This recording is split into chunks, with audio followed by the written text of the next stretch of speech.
जी 10th class. आज हम अपना सेकंड चैप्टर स्टार्ट करेंगे जिसका नाम है होम्योस्टैसिस। अच्छा, सबसे पहले होम्योस्टैसिस किसको कहते हैं?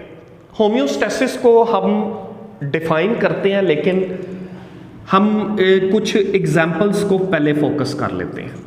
ठीक है, पहले नंबर पर एग्जाम्पल नंबर 1 हम ये देखते हैं कि वो बंदा जो दिन में ऐसी खुराक खा रहा है जिसमें कार्बोहाइड्रेट, शुगर की कंसंट्रेशन बहुत ज़्यादा है, एट द एंड अगर हम उसका ब्लड टेस्ट करते हैं तो उसके खून में 1 ग्राम पर लीटर शुगर कांस्टेंट रहती है।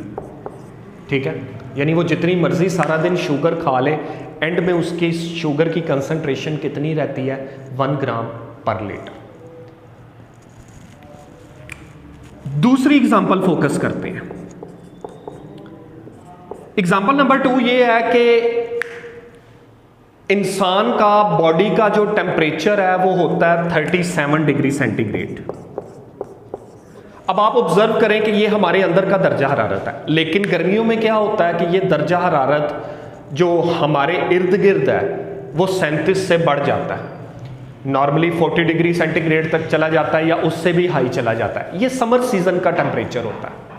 लेकिन अगर आप विंटर सीजन में देखें तो विंटर सीजन में हमारे इर्द गिर्द का जो टेम्परेचर है वो नॉर्मली कितना रहता है जी? वो 10 से बिलो हो जाता है, 0 तक चला जाता है, इवन माइनस में भी चला जाता है। लेकिन इन दोनों कंडीशंस में हमारा जो इंटरनल टेम्परेचर है वो कांस्टेंट रहता है।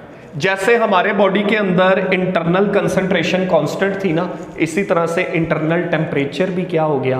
कांस्टेंट हो गया। ले जी एक और एग्जांपल फोकस करते हैं, एग्जांपल नंबर 3। एग्जांपल नंबर 3 क्या है कि हमने अपने बॉडी के अंदर मटेरियल्स को बैलेंस रखना है, हमने बॉडी का इंटरनल मैकेनिज्म मेंटेन रखना है।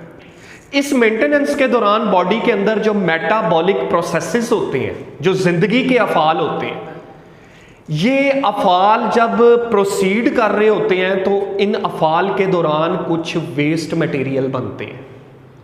बॉडी का काम क्या होता है कि वो उन वेस्ट मटेरियल को जिस्म से बाहर निकालता है। फॉर एग्जांपल आपने ऑब्जर्व किया होगा स्वेट, पसीना, हमें पसीना आता है, ये वेस्ट मटेरियल है जो बॉडी से एलिमिनेट होता है। यूरिन पैदा होता है बॉडी में, वेस्ट मटेरियल है जो बॉडी से बाहर निकाला जाता है। तो हम क्या कर रहे हैं जी कि बॉडी से वेस्ट मटेरियल को बाहर निकाल रहे हैं ताकि बॉडी के अंदर तवाज़ुन, बैलेंस कायम किया जा सके। सो बच्चों, मैंने यहां पर 3 एग्जांपल्स जो 1 बाय 1 दी है ना, ये तीनों अगर मैं ऐड करूं ना तो वो क्या बनती हैं? होम्योस्टैसिस। जैसे मैंने आपको बताया एग्जाम्पल नंबर 1 में हम बॉडी के अंदर पाए जाने वाले सोल्यूट्स, जिसमें चीनी का जिक्र किया गया, और सॉल्वेंट जो हमारे बॉडी के फ्लूइड्स हैं उनका जिक्र किया गया। हम अपने बॉडी के अंदर सोल्यूट और सॉल्वेंट की कंसंट्रेशन को कांस्टेंट रखे हुए हैं, और अगर हम सोल्यूट और सॉल्वेंट की कंसंट्रेशन को बॉडी में कंट्रोल किए हुए हैं, कांस्टेंट किए हुए हैं, तो this type of homeostasis is called osmoregulation. यानी फर्स्ट जो टाइप है हमारे पास that is called osmoregulation. बच्चों, सेकंड एग्जांपल में मैंने आपको बताया कि हम अपने बॉडी के अंदर क्या चीज मेंटेन किए हुए हैं। It is actually maintenance of body temperature despite changes in the external environment. तो जब आप टेम्परेचर को मेंटेन करते हैं तो this second type is called thermo regulation. समझ आ गई बात? ये दूसरी टाइप हमारे पास क्या कहलाती है? Thermo regulation. होम्योस्टैसिस की वो टाइप जिसके अंदर हम बॉडी से वेस्ट मटेरियल, यूरिन और स्वेट को बाहर निकालें to maintain internal body conditions. बेटा, इस प्रोसेस को एक्सक्रीशन बोला जाता है। So this third process of homeostasis is called excretion. So homeostasis में पहले नंबर पर ओस्मो रेगुलेशन, दूसरे नंबर पर थर्मो रेगुलेशन, और तीसरे नंबर पर बच्चों आ जाती है एक्सक्रीशन।